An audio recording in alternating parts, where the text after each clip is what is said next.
Hi guys, this is Amit Kumar and I welcome to another session of Prince Tech Solution. So today's topic is we'll see how to connect with the SQL Server database from ClickSense data discovery platform, and we'll create a data model from the data which we'll collect from the SQL Server. Alright, so I have here SQL Server database with me. You can see this is my SQL Server Management Studio, and I'm connecting to my database, and I'll see the data on the tables which is available in my database, and the same thing I need in the ClickSense platform. Okay, I have a database where I have a couple of tables. So this is order database. This contains three tables, basically customer, order, and order details. Customer is a table of the customer master data, and this is order, which contains the order header label detail, and order details, which contain the order item label or line item label details. Okay, we'll connect to this database from this is my ClickSense data discovery platform. If you want to see this, this is one of my dashboard. This is my dashboard from which I want to add another sheet here. So this is one of my sheet. I'll just edit it and I will connect to database. So from this dashboard I'll go to data load editor,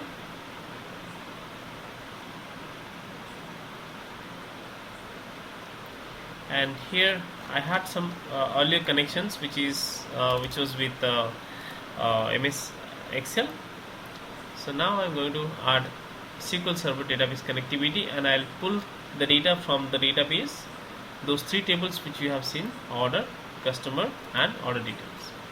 So I'm connecting to SQL Server. It's taking a little bit of time.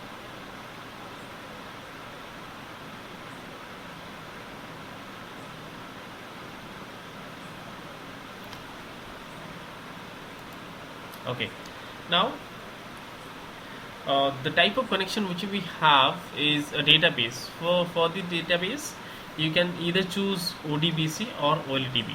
Okay, ODBC is a object database connectivity. You have to go with the ODBC driver in the system, and OLTB is a object linking and embedding database, so which will connect to your database, and the credential will be mapped in your ClickSense platform only. So we don't want to create any database object in the system.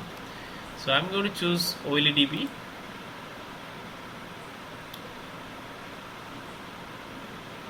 So this is applicable to all the database you have, either it is SQL Server or Oracle or DB2 or PL MySQL, anything. So you have to choose the provider. So provider is a kind of connector through which you can connect to database, and the type of provider which you want to connect. Say I will connect to SQL Server, I'll have to choose Microsoft OLTB provider for SQL Server. Okay, or else I can also choose SQL Server native client 10.0. So for the databases also you would have the options, like for example for MS Access you have to choose Microsoft Jet 4.0. For Oracle you have to choose the respective connector, and so on. Okay, I'm choosing the SQL Server native client.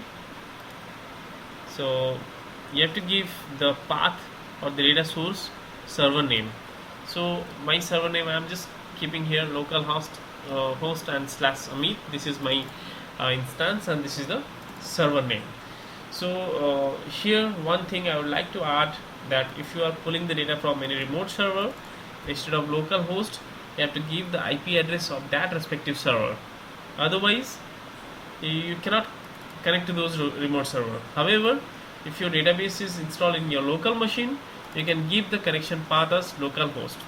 And the second thing, if you have installed SQL Server first time, there is no instance. If you are installed the SQL Server in your default instance, then there is no need to give the instance like here. I have installed my SQL Server in a user-defined instance, that is Amit, so that's why I had to give the instance name. Alright, now you have to give the user ID and password of the SQL server and then test the connection. So the default username is SA, stands for system administrator, and the password you have to give and test the connection. So connection is succeeded. Now knowingly I will give the wrong password and I will try to see what kind of error it says. So connection is failed. So this kind of error will persist if you give the wrong password in your local machine. Now test the connection, it succeeded again. Now you can see the database which is there in the database server. So I'm going to load those databases. I just loaded the databases. Now I can choose the particular database which I want to be connected. So as I said, the order database is going to be my database here. Now this is the server or the connection name you have to mention. So what I'm going to do is I'm going to give the connection name as SQL con underscore. So this is I'm maintaining predefined. I'm maintaining a nomenclature here, so that I can easily understand this is the SQL connection and the database is this one. Okay, so you can also maintain this kind of strategy to define your connection name. So like as for Oracle connection, you can give Oracle Connect Con or and the database name. So this will give you better insight on the type of connection which you have. Now create a connectivity. I could connect to the database here. So this is what the connection string I just connected.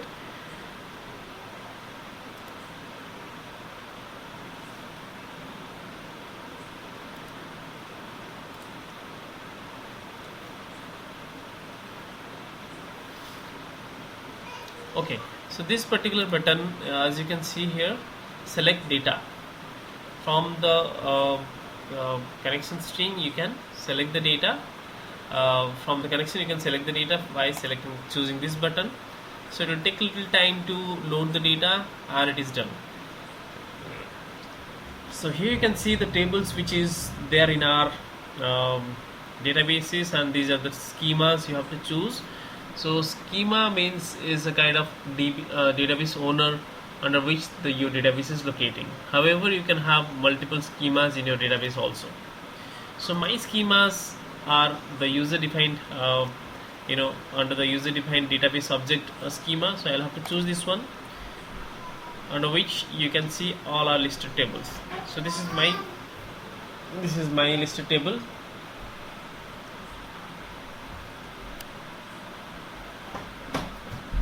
Now I'll have to choose the tables which I'll pull to the SQL server.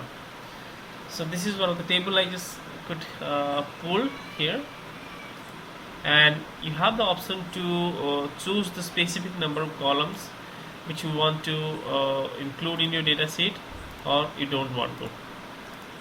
So I don't want to include all these columns because I find this is not necessary to me, so I would not include here. Now choose all those customer specific informations.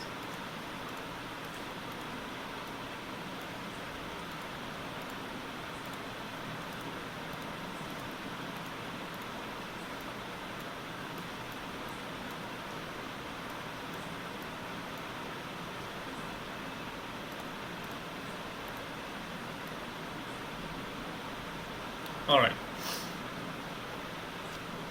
now this is the one, and order table. Likewise, I will also choose the order table, where I will take, say, all the columns.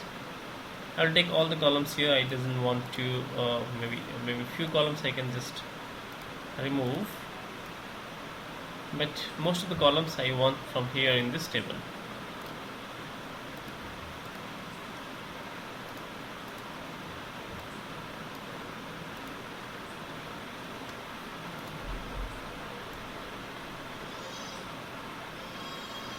Okay, most of the fields are here, the dimensions. Those are going to be your the x-axis data, whereas most of the data are also measures, and they are found to be the numeric fields. Now the order detail, which is also a line item table, I will choose the few columns which I found most necessary.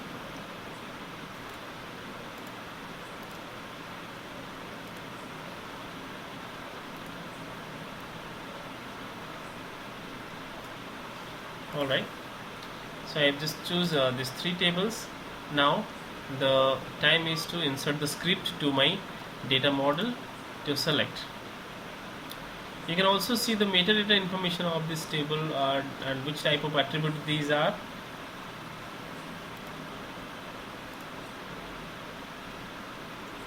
Now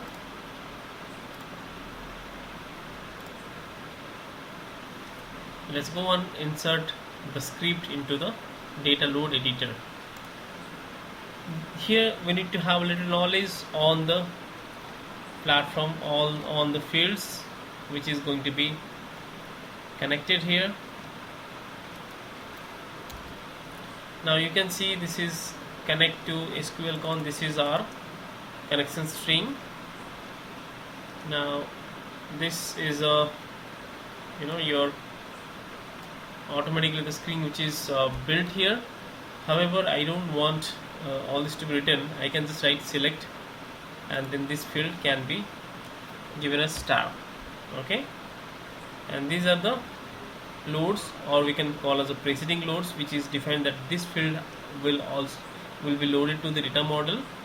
However, I can just here comment out those SQL fields. It doesn't require here to narrate your statements.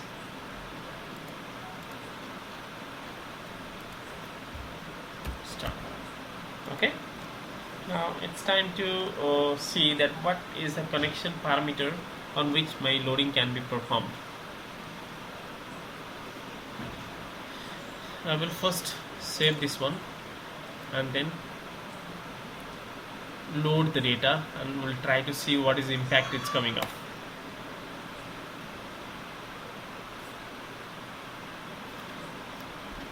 So there is a synthetic key because there are repetition of the columns or duplicacy of the columns in multiple tables.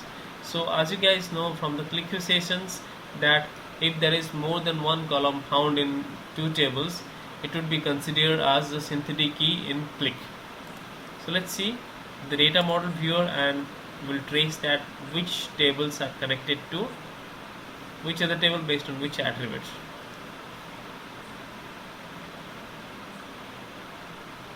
Okay, so basically this is my order detail table.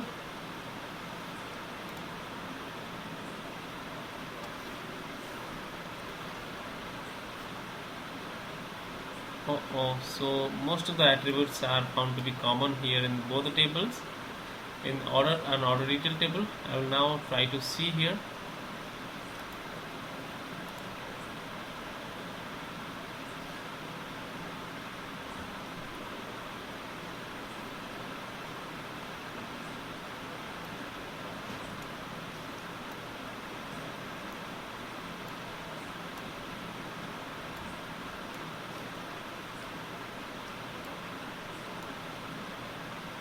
So rather than doing here, I'll just go there in the data load editor and I will change the script there.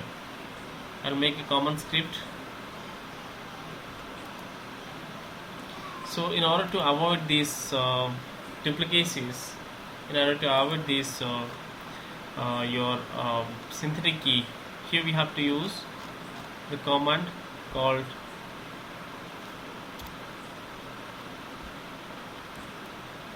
qualify. So qualify star will give you the privilege to disconnect all the tables.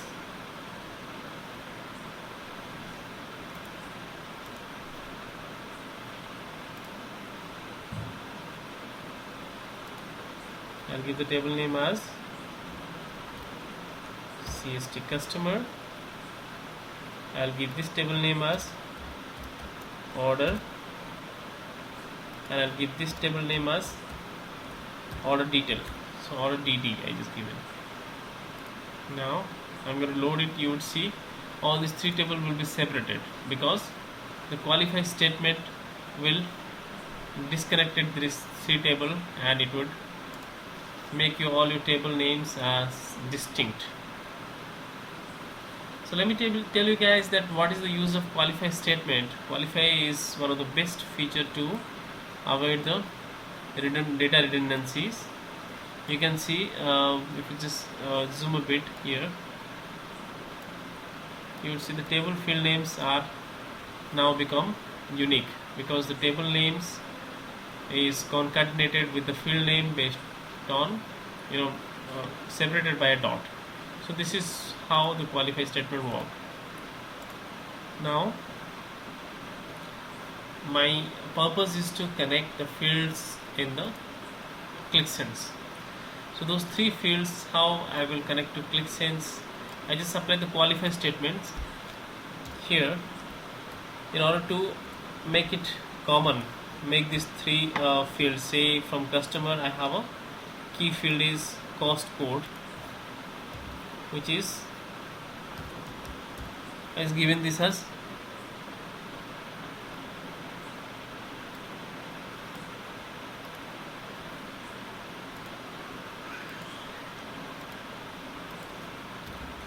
so this is my unique key field here. Cost code has to be common in the order table, which is here also, and in order detail table there was also a cost code, which I will just remove it.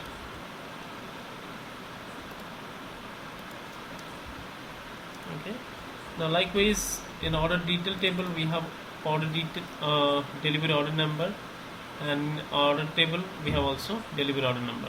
So these two are my key fields which I can make it unqualified.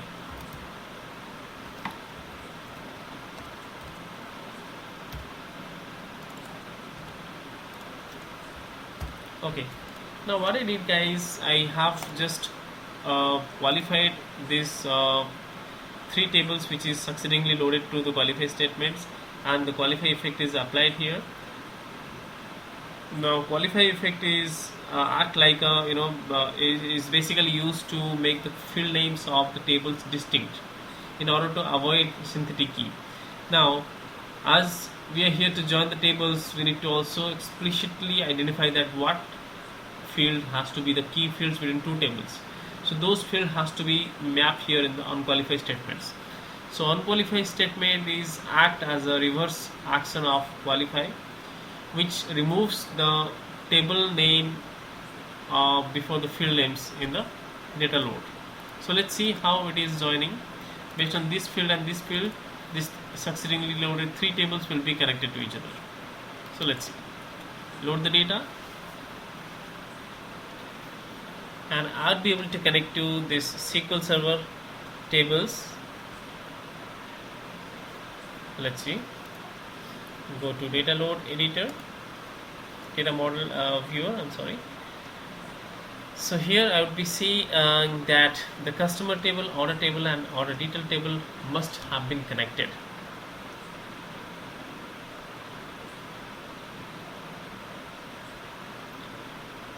Yes, we did it here.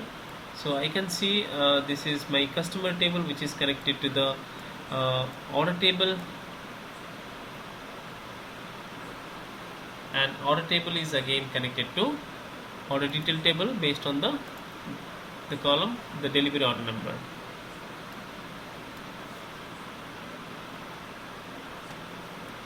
Though the table size is a bit big, so that's why it is not able to be accommodated here. However, I'll just try to show you guys in this way. Like order detail table is connected to the order table based on this order number, and customer table is connected to this order table based on this customer number. Now I could just create my schema ready based on the SQL Server database. Okay, so this is how we create the database schema in SQL Server. Let me take you to the data load editor once again to give you a better view on what I did, and then we'll go to the analytics to create some designs or to create some KPIs.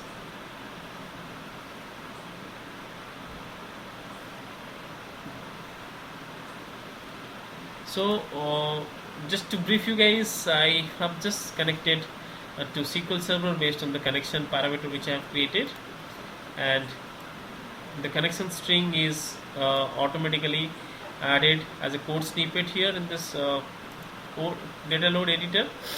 And I loaded 3 tables: customer table, order table, and order detail table, like this.